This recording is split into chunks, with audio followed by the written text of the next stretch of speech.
This hearing will now come to order. I'd like to welcome everybody this afternoon to this hearing on cybersecurity.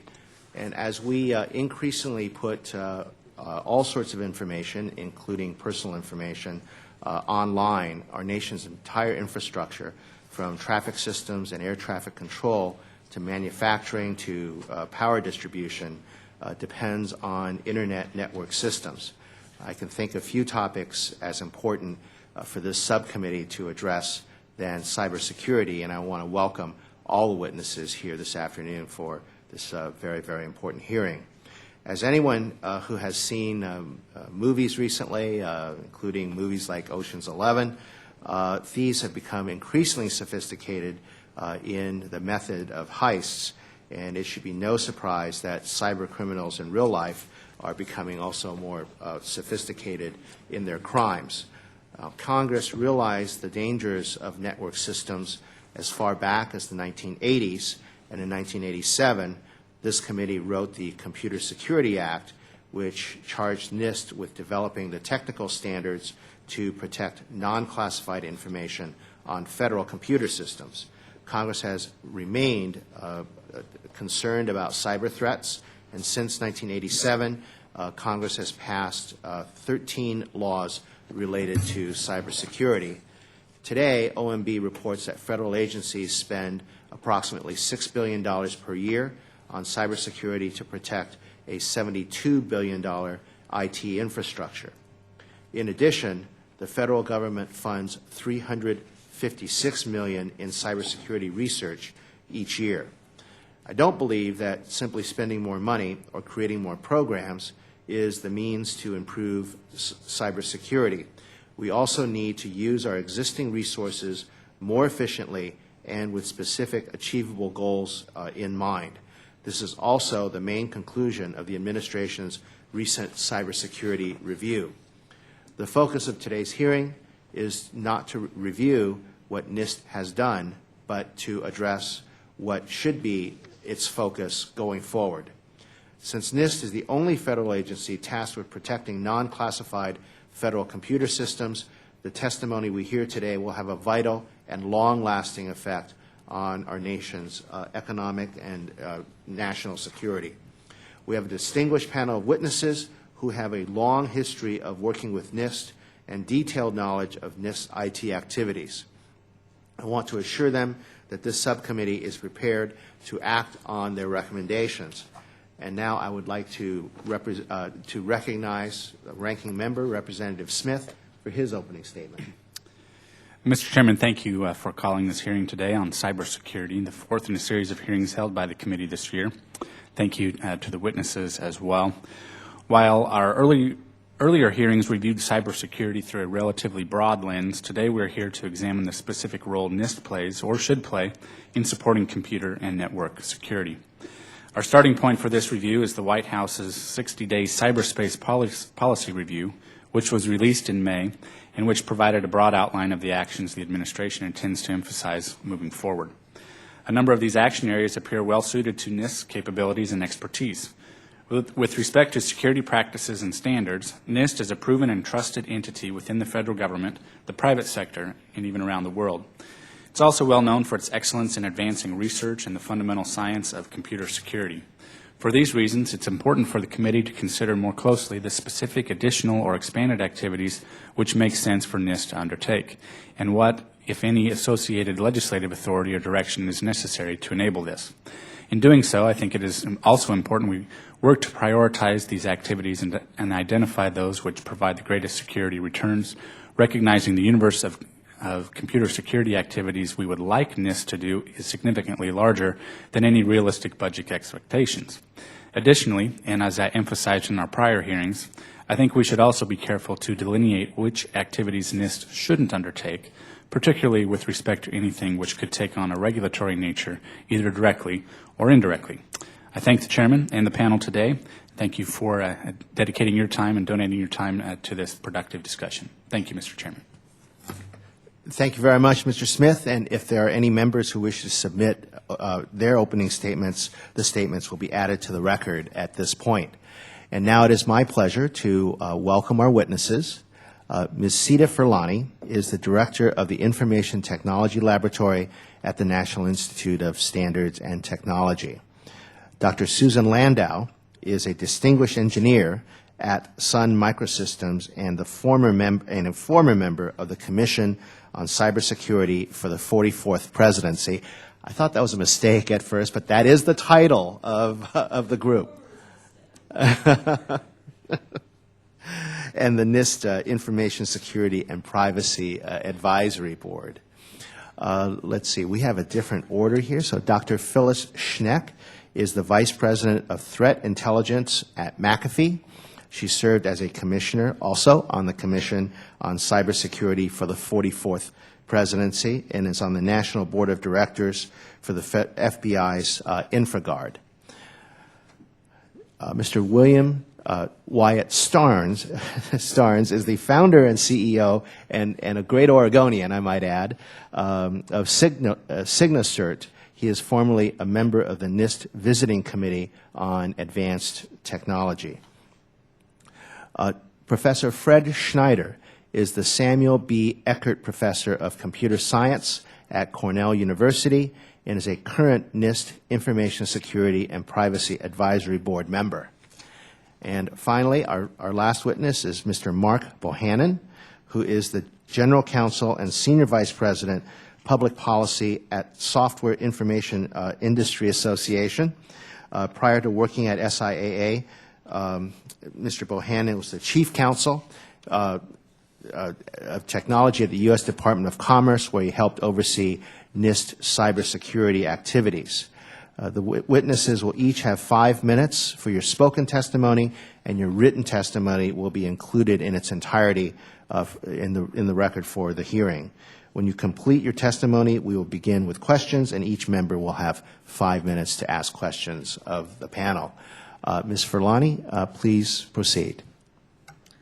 Thank you, Chairman Wu, Ranking Member Smith, and any other members of the subcommittee. I am Cita Furlani, the Director of the Information Technology Laboratory at the Department of Commerce's National Institute of Standards and Technology. Thank you for the opportunity to appear before you today. Cybersecurity is a vital, central mission of our laboratory. The impacts of NIST cybersecurity activities extend beyond providing the means to protect federal IT systems. They provide the cybersecurity foundations for the public trust that is essential to our realizing the national and global productivity and innovation potential of electronic business and its attendant economic benefits. Consistent with our mission and the recommendations of the administration's Cyberspace Policy Review, NIST is actively engaged with many others in coordination and prioritization of cybersecurity research, standards development, standards conformance demonstration, and cybersecurity education and outreach activities. The review observed that it is our total national information infrastructure which is under attack. The President has developed a coordinated national response approach that places leadership for cybersecurity-related policies amongst the team within the White House. This team provides an effective means for coordination and collaboration across the federal government and with the private sector.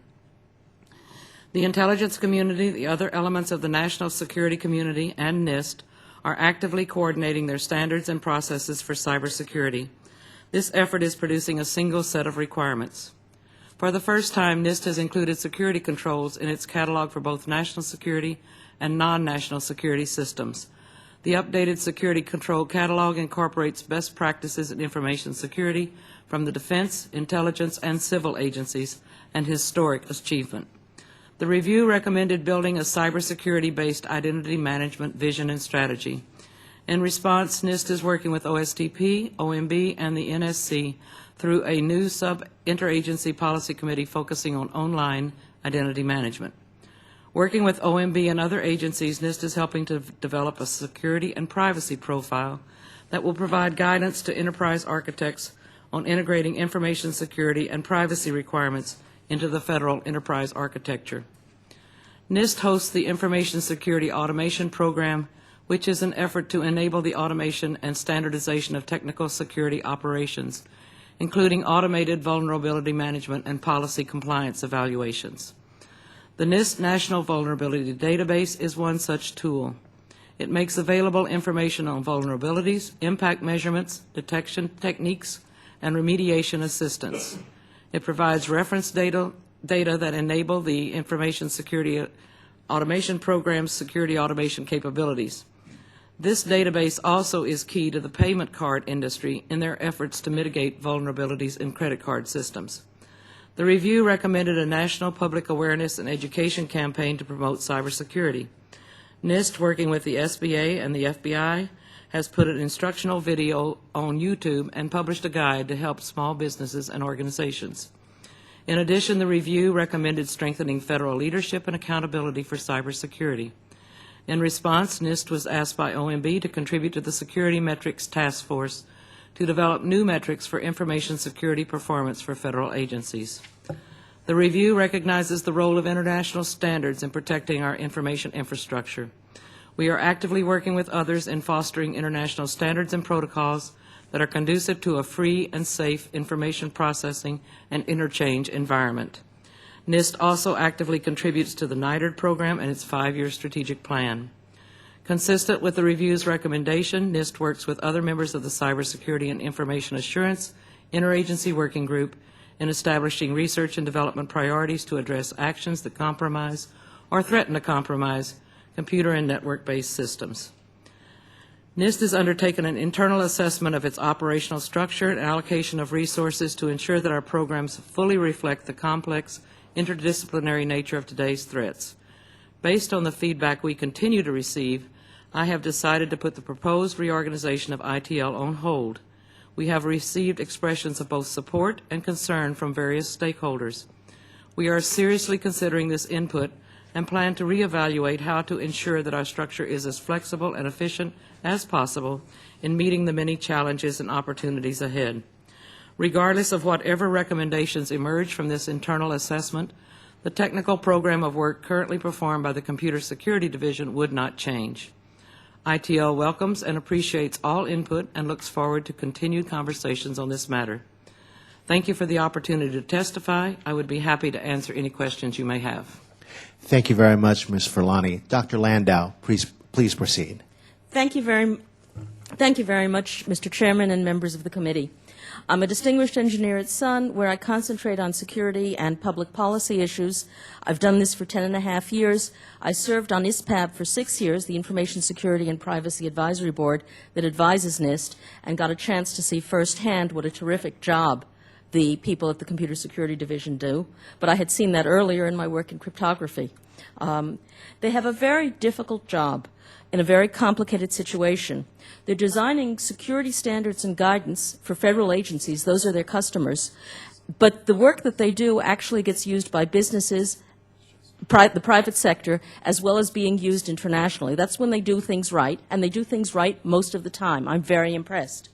But the reason it's a complicated job is because they're doing, in order for them to do their work advising, providing standards for the federal government, for federal civilian agencies, they need to do not just basic research, but mostly applied research and security guidance. And they're doing that within an agency, NIST, that focuses on scientific research. So doing the applied work is often a complicated dance for NIST, for the Computer Security Division, and I think they do it extremely well. They do it extremely well because they listen to their customers and they work well with industry. They're seen as an honest broker. The 60-day review was very clear on the need to work internationally. In order to work internationally, it is very important, extremely useful, to have a scientific agency at your side providing guidance. We show up in this country with NIST to do that.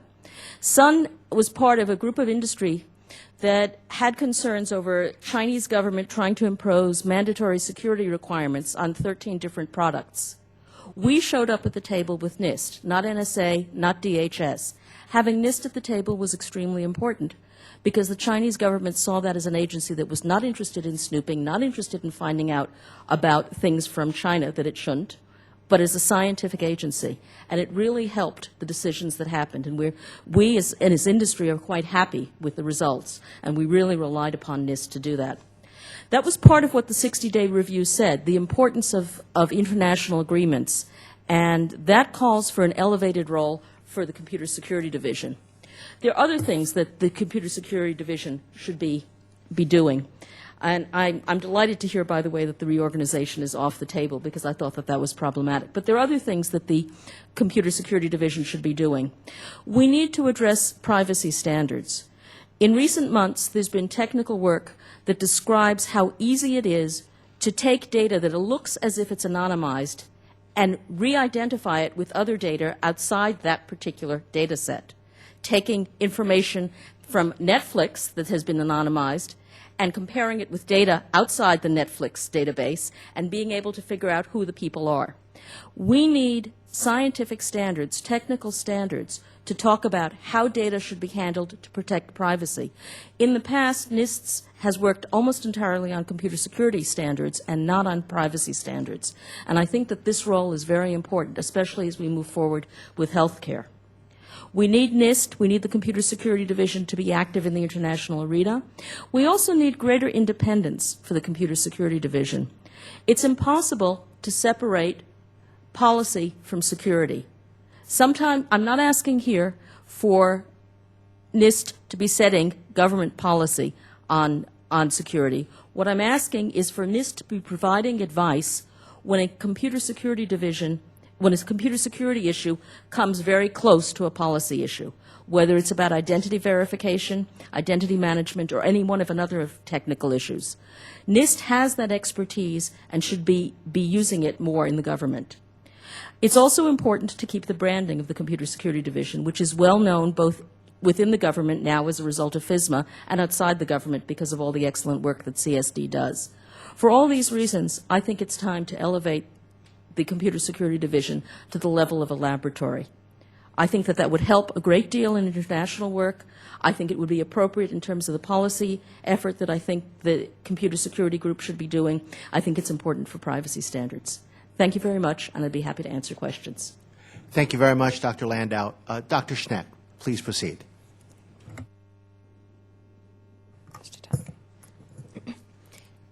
Good afternoon, Chairman Wu, Ranking Member Smith, members of the subcommittee. My name is Phyllis Schneck. I'm the Vice President of Threat Intelligence at McAfee. We're headquartered in Santa Clara, California. A core of our cyber labs and our cyber research is in Beaverton, Oregon. I testify today on behalf of the BSA, the Business Software Alliance. Thank you for the opportunity to testify on cybersecurity and the role of the ITL. I commend the subcommittee for focusing on these important issues. McAfee and the BSA believes that innovation and standards are among the most important tools we have to improve our cybersecurity.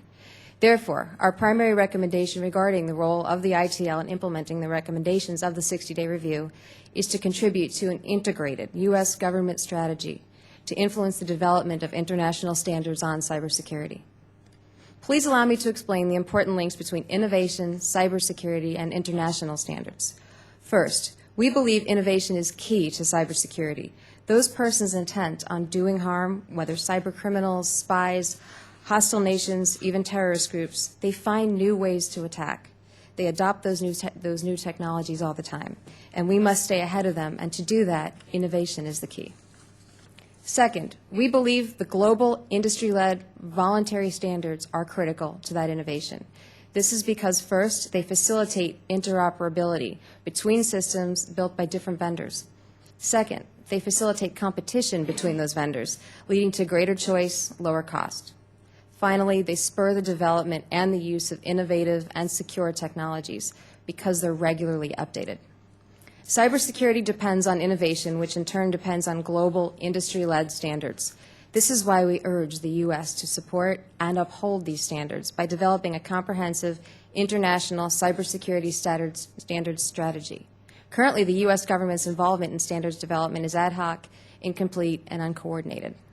The 60-day review recognized this lack of coordination and called for a comprehensive strategy that defines what cybersecurity standards we need, where they're being developed, and what agencies will represent the U.S. for each. Nist has expertise in standards and in cybersecurity, and it's internationally respected, so it should play an important role in the creation and implementation of such a strategy. Conversely, there are also missteps the government should avoid. Most importantly, we should not impose country-specific, government-created technology standards for cybersecurity. This would set a dangerous precedent that other nations would follow to then create their own divergent standards. This would be at odds with the global nature of the Internet, and it would balkanize the global marketplace. It would inhibit interoperability. We believe our position is fully consistent with President Obama's statement when he released the Cyberspace Policy Review on May 28th. President Obama said, quote, "My administration will not dictate security standards for private companies. On the contrary, we will collaborate with industry to find technology solutions that ensure our security and promote prosperity." End quote. I will now address the proposed reorganization of the ITL and CSD. We believe the success of the CSD depends first on budget and manpower. CSD is already under-resourced and understaffed. As we give them new missions in a context of tighter federal budgets, they'll need sufficient resources. We will also need to ensure that Nist funds intended for Congress for cybersecurity are not spent on other projects. Second, CSD works with a wide range of industry and academic partners. The process underway needs to be open and transparent so that it can be informed by the views of the stakeholders. And third, whatever we do, we should avoid diminishing the visibility, priority, and resources accorded to cybersecurity within Nist. Finally, I'd like to close my testimony with a few other recommendations about further activities of CSD. As Congress considers how to elevate cybersecurity as a government priority, including how to reform FISMA, the Federal Information Security Management Act, CSD should produce the following.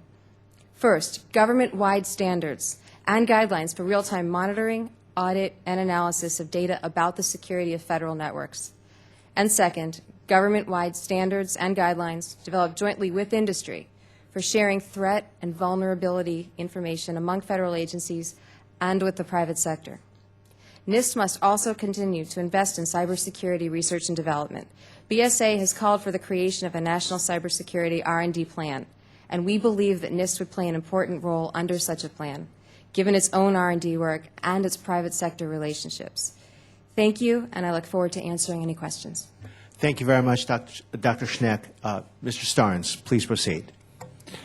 Good afternoon, Mr. Chairman and respected members of the committee. I appreciate the opportunity to present today before the committee. As you know, my name is Wyatt Starnes. I'm the founder of a company called Tripwire Incorporated.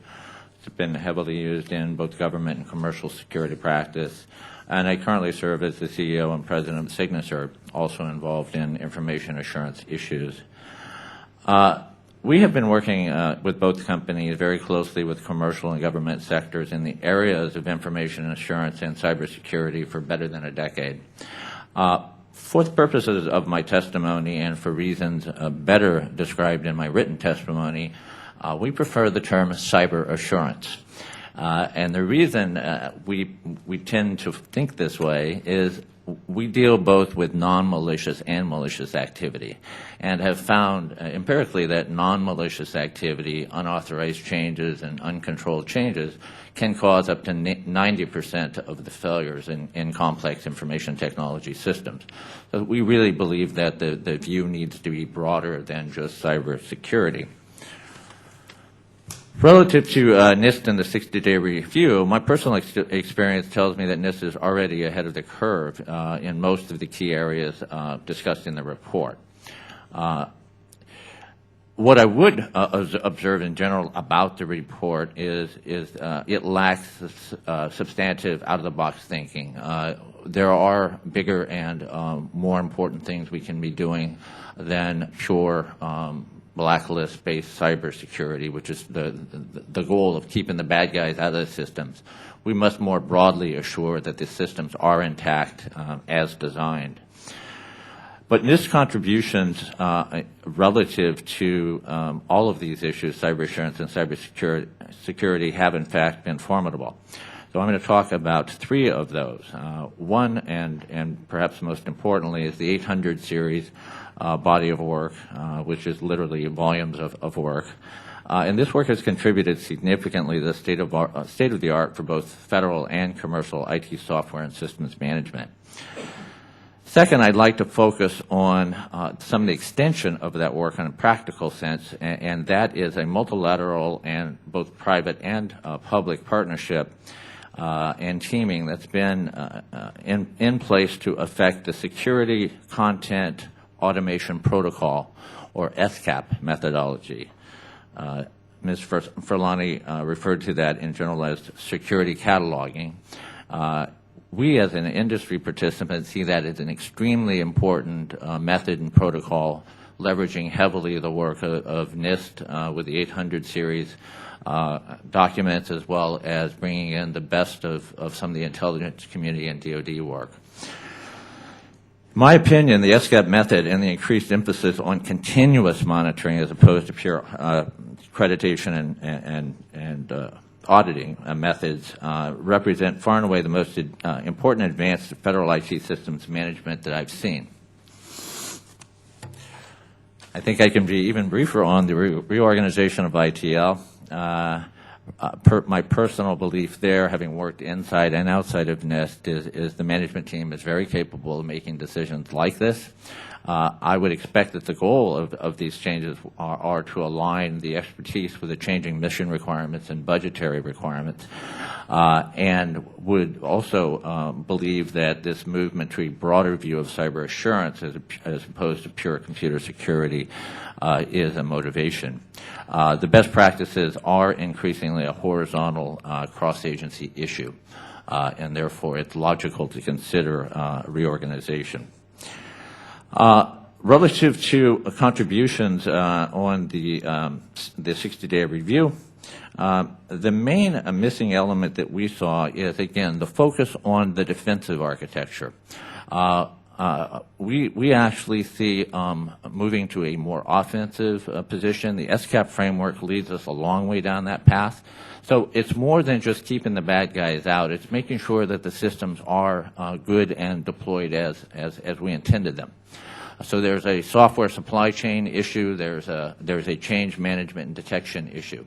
A lot of that is being encompassed in the work at SCAP, and generally industry refers to these methods as whitelisting methods in complement to the blacklisting methods. Make sure the bad code is kept out, make sure the good code is good, and the combination of those methods is very powerful. So in conclusion, I'd like to urge Nist to continue their great work multilaterally with their peers in government and industry to distill the best of the best ideas into the Nist standards and methods on a timeline that fully recognizes that we are behind and heavily exposed. Thank you, and I welcome any questions. Thank you very much, Mr. Starnes. Professor Schneider, please proceed. Thank you, Mr. Chairman. NIST's Computer Security Division serves today as a trusted source of expert information about secure computing.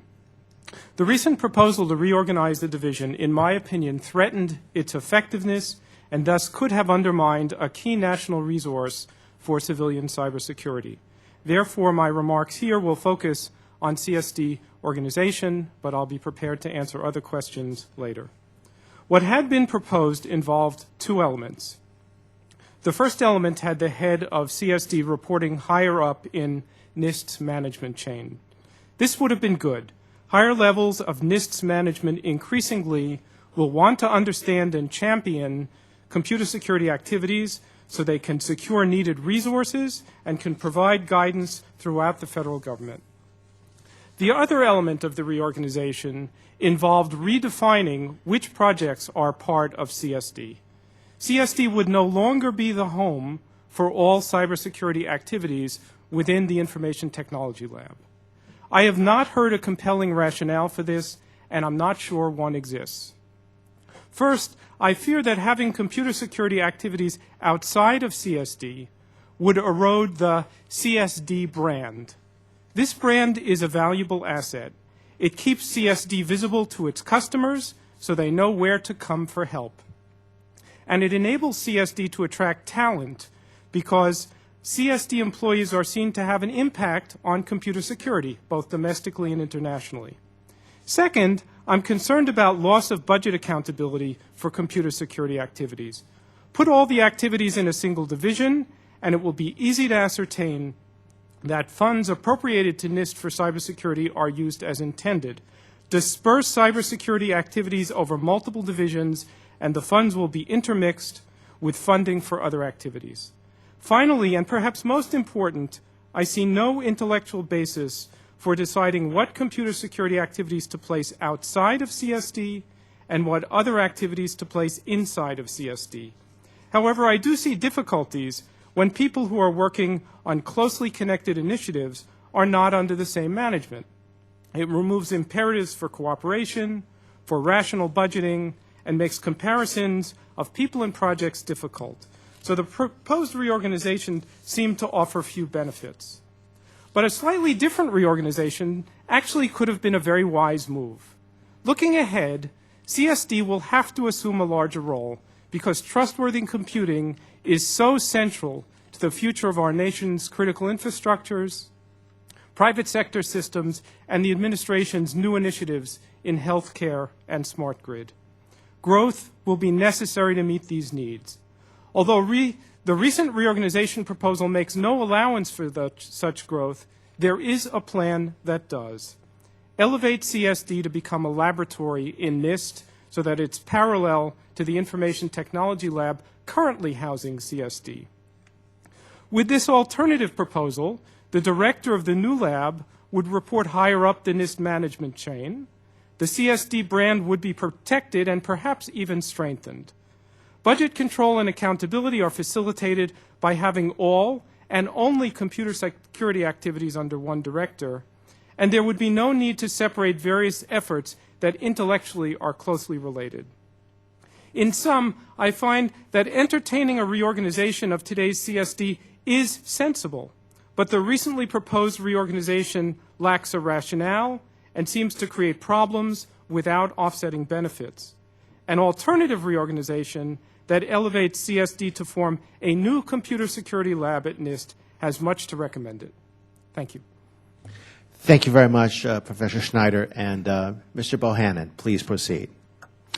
Thank you, Mr. Chairman, Ranking Member Smith, Congresswoman Edwards. It's a pleasure to be here today on behalf of the more than 500 members of SIIA, the Principal Association of Software Companies, to discuss with you NIST cybersecurity activities in the context of the 60-day review.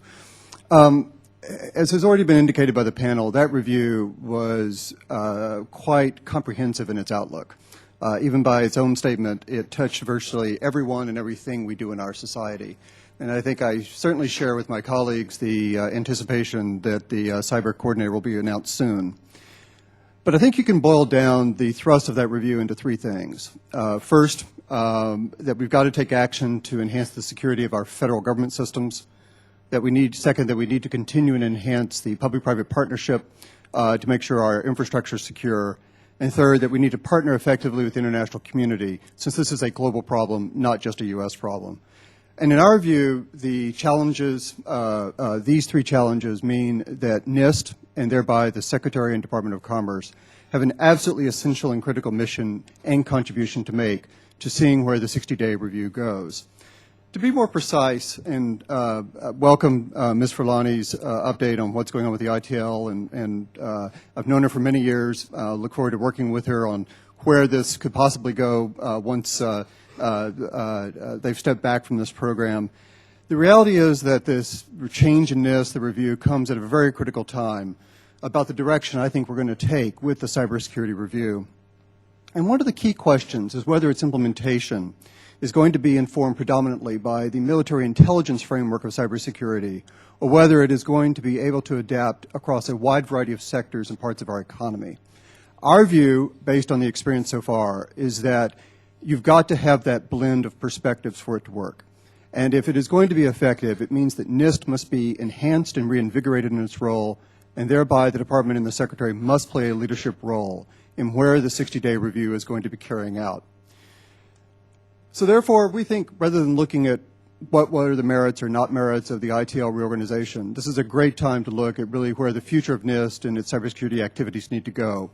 And Mr. Chairman, in our testimony, we make a number of recommendations and ask some key questions, which I assume have been submitted for the record. Let me try to summarize those here. First, we urge the committee, as it has done for decades, to make sure that NIST does not become a regulator of private sector actions. You all have been very consistent in making sure that NIST remains a first-class laboratory, not a fifth-class regulator. NIST does best and carries out its mission when it collaborates with the private sector, not try to impose government-defined standards or technologies on the private sector. And my testimony goes through some examples where they've come very close to that line without a great deal of success, and in my view, some negative consequences.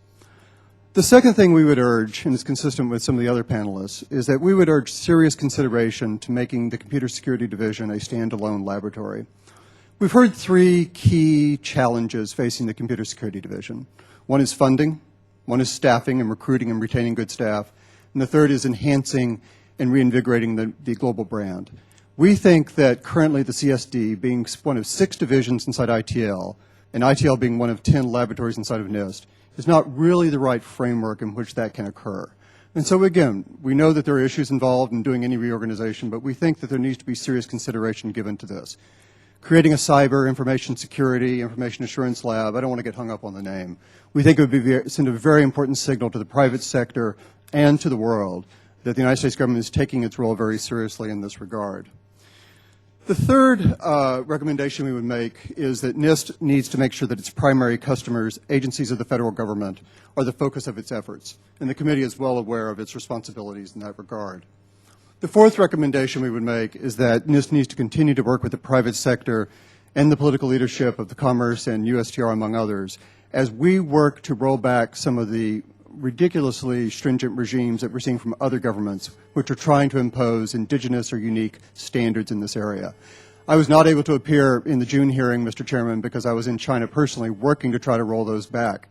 And while we certainly depended on the leadership of Ambassador Locke and Ambassador Kirk and Secretary Locke in getting that done, NIST was an absolutely essential partner because of its perceived global reputation as an independent assessor, independent evaluator, credible place where we could talk about legitimate ways of approaching these issues globally.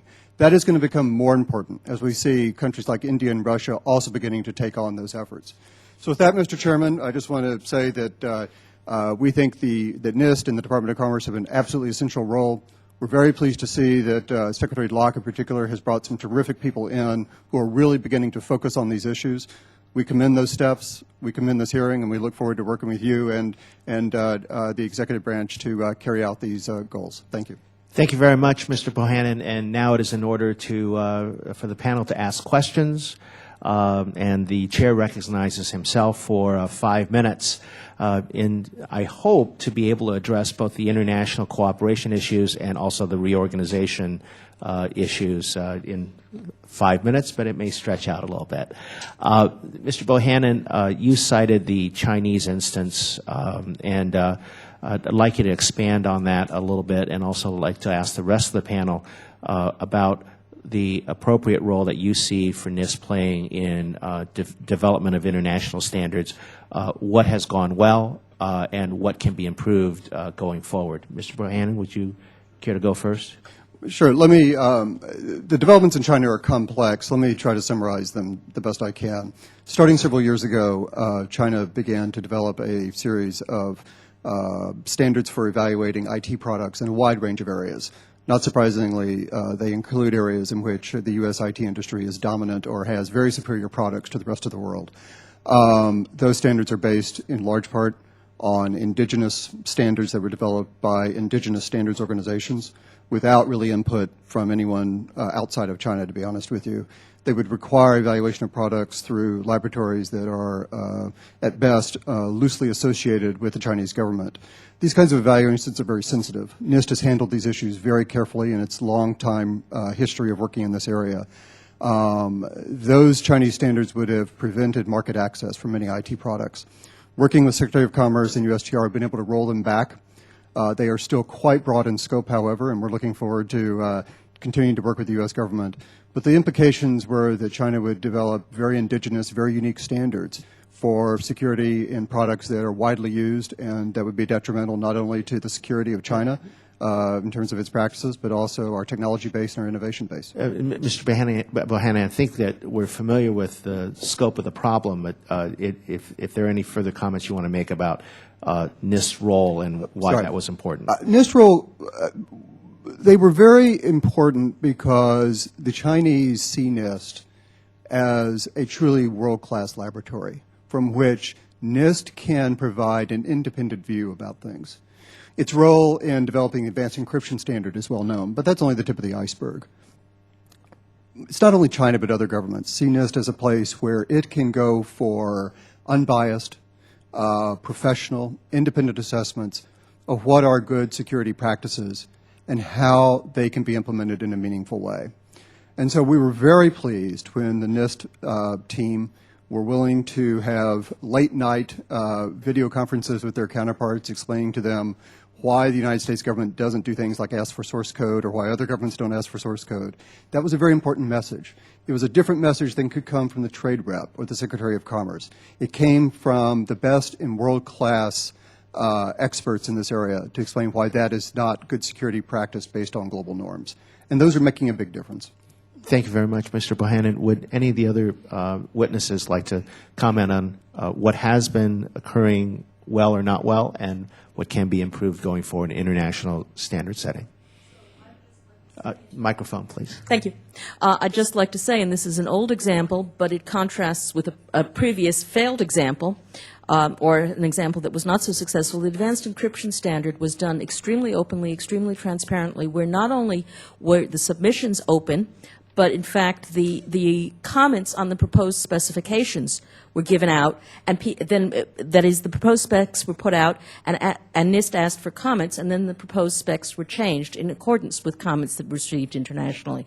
The result was a very open competition, and when the standard was chosen, and it was a standard designed by two Belgians, the acceptance was immediate internationally, which created a much better situation for industry. It created a much better situation for security, and it created a situation in which the U.S. government has been using has approved the use of the advanced encryption standard for top secret implementations. The NSA has approved it, and I think it's a tremendous success, and it has to do with the transparency of the process, the scientific integrity with which it was carried out.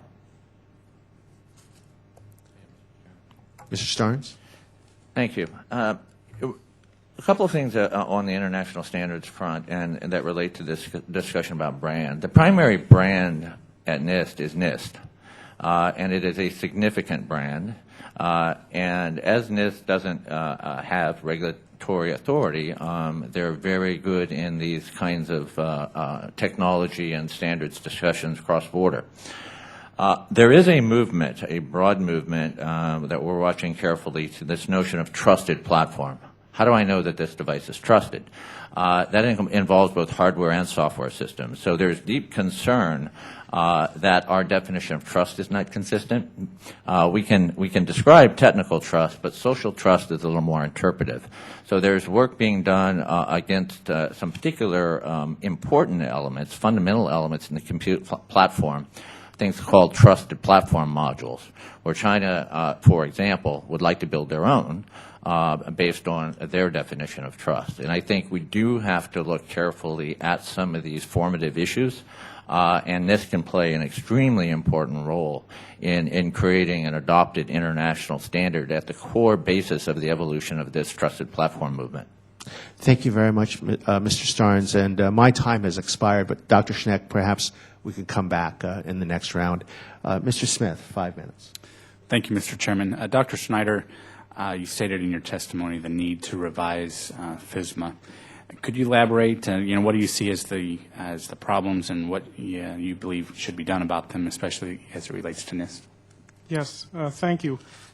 So I suppose I'm an outsider. I am not working for a federal agency, and therefore I don't have to follow FISMA guidelines periodically to establish this security of my computing systems. But I have heard people who do this in my capacity on the ISPAB, and it strikes me as a very expensive madness, an annual ritual where IT managers have to compile an enormous amount of paper certifying a number of things that is only loosely correlated with the security of their systems.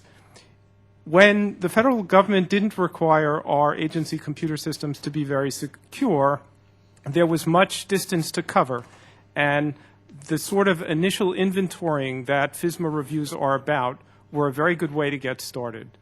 We're now way down that path, and we understand much better about vulnerabilities and about how to address them. And the current FISMA requirements are not about that. They should be continuous, they should involve monitoring, they should be focused much more on technical issues and much less on inventory-style documentation. They should be much less a legalistic exercise between some sort of auditor and agency management. And I think that lots and lots of resource are being spent trying to accommodate a set of guidelines without getting much security gain. Okay, thank you. Ms. Furlani, you noted in your testimony about OMB talking about outcome-focused rather than compliance-focused metrics in cybersecurity. What type of products do you expect to emerge from that effort, and what is the timeline associated with that? The effort has just begun, so I'm not prepared to, I really don't know a timeline, but there is an energy assigned to it to try to make it changes as quickly as possible. The focus is to understand some of the issues that Fred has, Dr. Schneider has mentioned, and how the changes might be implemented, that metrics could be more realistic in today's environment. Okay, thank you. Dr. Landau, you mentioned in your testimony the emerging security needs in the area of cloud computing. Could you explain exactly what that is and how it is used on federal computer networks and what unique security needs accompany it? When you have a system that is in your office or in your IT center, you own it, you manage it. When the data is instead held somewhere else on Google Documents, in Gmail, which are the examples that people tend to be familiar with, then you're no longer managing the security of your system, or your IT managers are no longer managing the security of your system. I don't know exactly how the federal government is using cloud computing. I know that Nist has been preparing documents about security and risks and security definitions for cloud computing, and I would defer to Cita for that. But you raise a whole set of security risks and a whole set of policy risks and legal risks when you move to cloud computing. And those have to be addressed, whether it's in business, whether it's in government, whether it's in education. As you shift where the data is being held, what's the backup policy, who has access to it, what are the legal policies? If the data is being held in the United States, that's one thing. Is the data being held in Canada? Is the data being held in the UK? What's the backup policy? So that's a new set of security risks that are being introduced. Thank you very much. Sure. Thank you very much, Mr. Smith. Ms. Edwards. Thank you, Mr. Chairman, and thank you to each of our witnesses. I'm in the 4th Congressional District in Maryland. We're really proud to be the home of the Nist labs. I know I've had a chance to visit and meet with all of our partners, friends in Nist, and incredibly impressed by the work that's done there, and I appreciate your testimony. Ms. Furlani, I have a question because I don't quite understand the argument around concerns raised about reorganization if there isn't a deep impact on the actual work that takes place in NIST responsibilities. And so I wonder if you have any comments about some of the testimony that you've heard here today regarding NIST's capacity to take on these responsibilities and also maintain what I think is a really high standard for cooperation and work with private industry and trusted work with private industry in so many other areas, and why would a reorganization actually impact that trust that's been well established? Thank you for the opportunity to speak. The energy that was applied to rethinking how we could better use the resources that are ours to manage to address all the incoming opportunities to succeed was the driver behind the proposed, the initial thinking of how we might consider restructuring to be better prepared to address the future. And the perception that somehow we would be diminishing what we are already, the great things that are already being accomplished was misplaced. And so what we were trying to do was make sure that we could address what the new requirements would be with the resources that we have and bring the broader perspective that are available across the laboratory to that focus. Thank you. And I have a couple of other questions that are actually related more to this concern about the absorption of cybersecurity responsibilities and standard setting in the homeland security, national security arena, apart from Nist's role. And I wonder if any of the witnesses have some thoughts about as to the value of maintaining a somewhat independent standard setting for cybersecurity that isn't completely folded into a national security framework. I'm thinking about in areas like healthcare and some things that seem a little bit of a distance from national security concerns. No. You press the talk. Go ahead. Yeah. Go ahead. So thank you, and thank you for the opportunity to address that.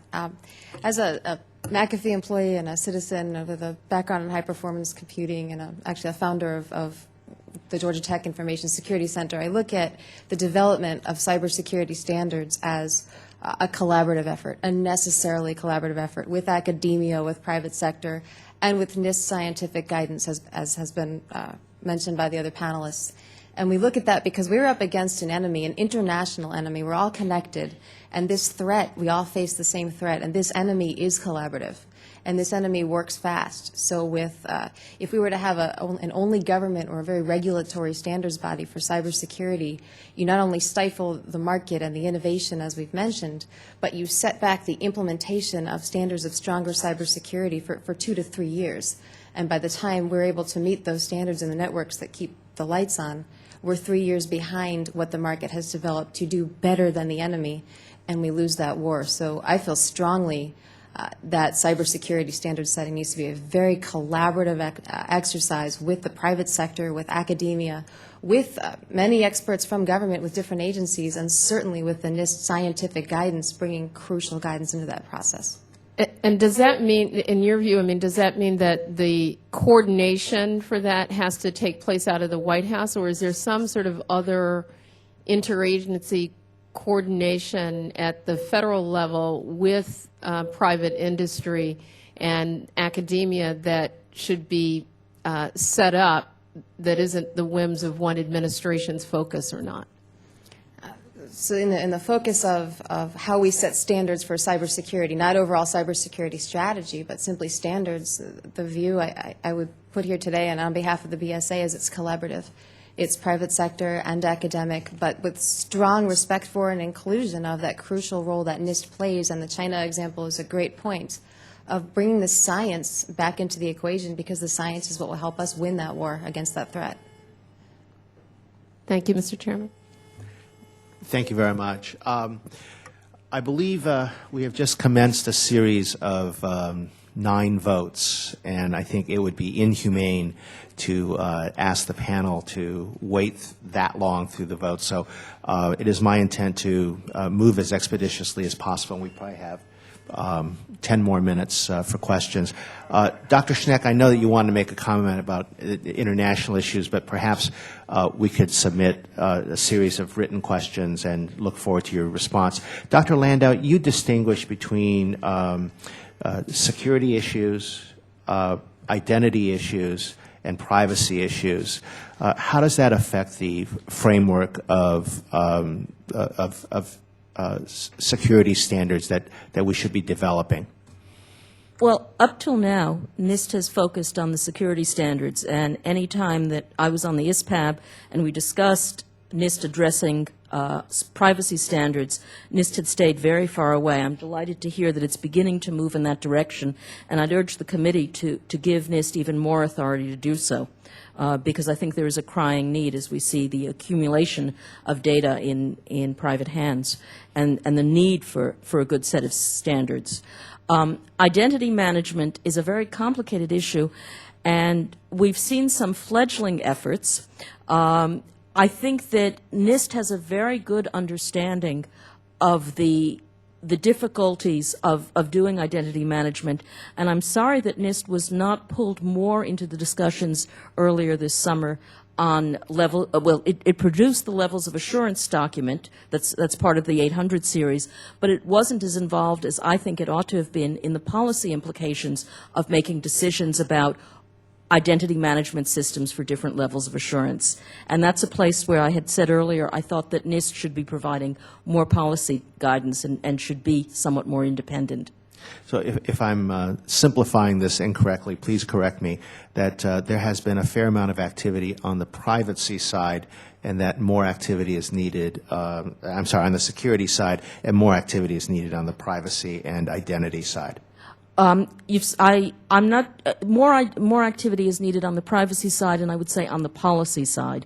On the policy side, where it's closely allied to technical issues, and one particular example of that is the identity management. Very good. And I want to ask the panel, as whoever wants to respond, that we've been talking about standards and focused on that. Is there some low-hanging fruit here if one of the federal entities, Nist or otherwise, developed better education programs so that people up and down the food chain, but especially end users, became more aware of what they could do? Would that help the overall privacy, assurance, security issues outside of standard setting? So I'd like to say here that while I think a lot of the Computer Security Division, the one place that I think it has not handled things well is in outreach, and in particular in ability to find the information. If you know the information is there and you look for it, you can find it. But if you're not determined, it's somewhat hard to do, and I would like to see better outreach, better development of its website, more usable access to information. What kinds of mechanisms could we use to push that out as opposed to having it as a pool that people reached into? I know that Nist had a program in which it advised small business, but it was a very small program. There's the answer. It's a very small program. It doesn't reach very many people. I think Nist should be doing that work and not the FBI. Would the ag extension or manufacturing extension sort of mechanism or model apply in this case? I don't know what the ag extension model is well enough, sorry. Ms. Furlani and then Mr. Starnes will come back to you.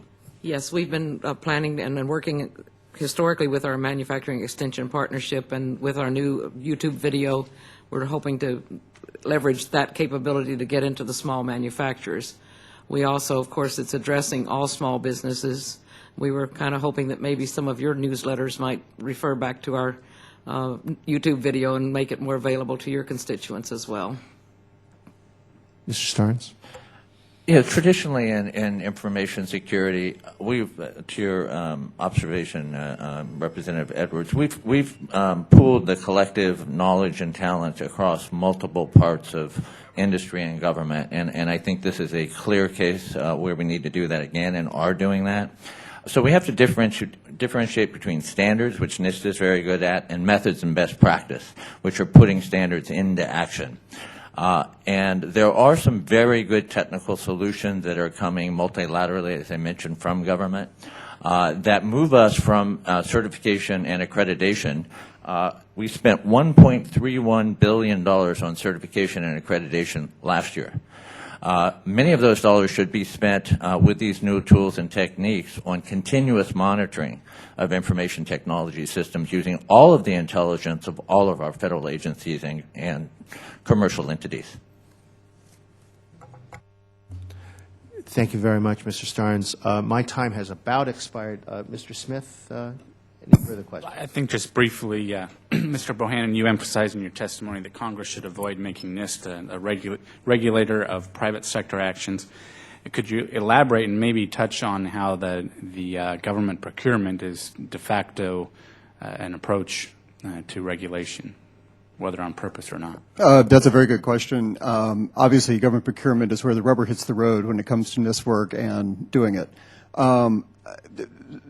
The approach of NIST, though, is consistent with trying to figure out how to walk that fine line. because with a few exceptions, some of which I talk about in my testimony, on the whole, where Nist has developed federal information processing standards, it has done so in an open, transparent, and collaborative way, so that when FIPS are in fact referenced for government use, they are the product on the whole of working with the stakeholders, the technology providers, the users, to making sure there is a standard that as much as possible conforms to general commercial practice. Inevitably, the government has its own needs. Those are taken into account.